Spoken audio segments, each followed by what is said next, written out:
Hey, what's going on, you guys? Welcome back to the channel. Yesterday, Techland made a blog post about what they have been working on behind the scenes. This blog in particular talked about how they have reworked their nighttime system compared to their previous titles Dying Light 1 and Dying Light 2.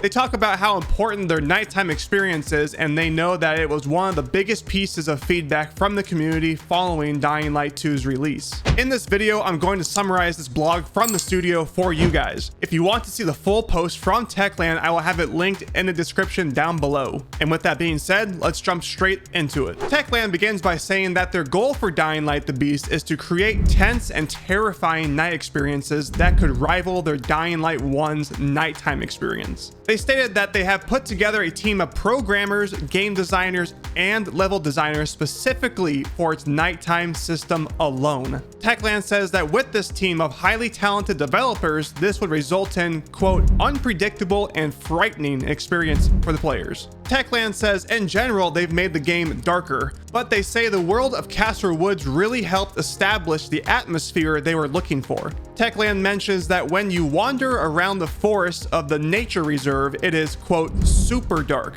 compared to walking inside the city where there would occasionally be burning barrels which gave off some light in the area. A nice part to hear was that an important decision they wanted was to refocus the night experience strictly on volatiles, which they say has driven all of their choices they've taken along the way of creating this nighttime experience. Techland has redesigned the way volatiles move both alone and when in packs, so they can hunt the player down across all areas of the map. They talk about how their spawning technology will make players feel their presence no matter where they are. Techland has also taken into account vehicles and the diversity of the map, anywhere from narrow streets to open fields. And here's the cool part they said, and I'll quote this one from the blog. So the nights were made darker, the flashlight gained a more physical feel with visible inertia, and the volatiles became smarter. But we have heard you that it still might not be enough. That's why, in the final weeks of production, we formed a strike team of AI and gameplay programmers supported by our tech and art teams to make nights even more terrifying.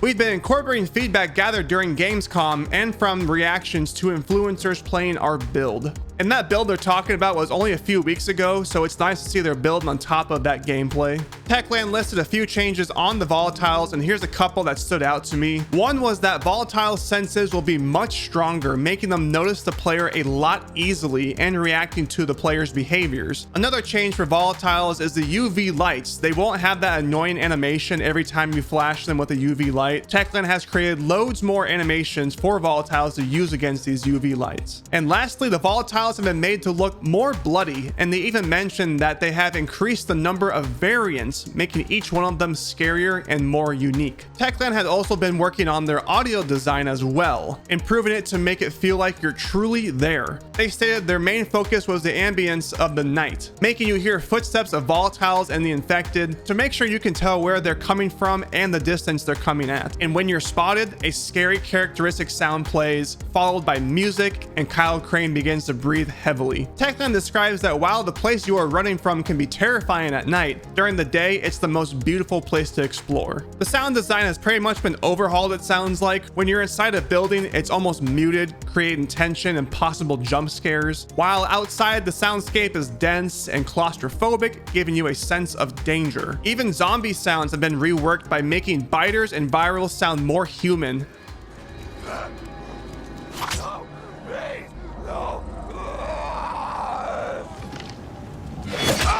The fast-moving virals still exhibit human traits.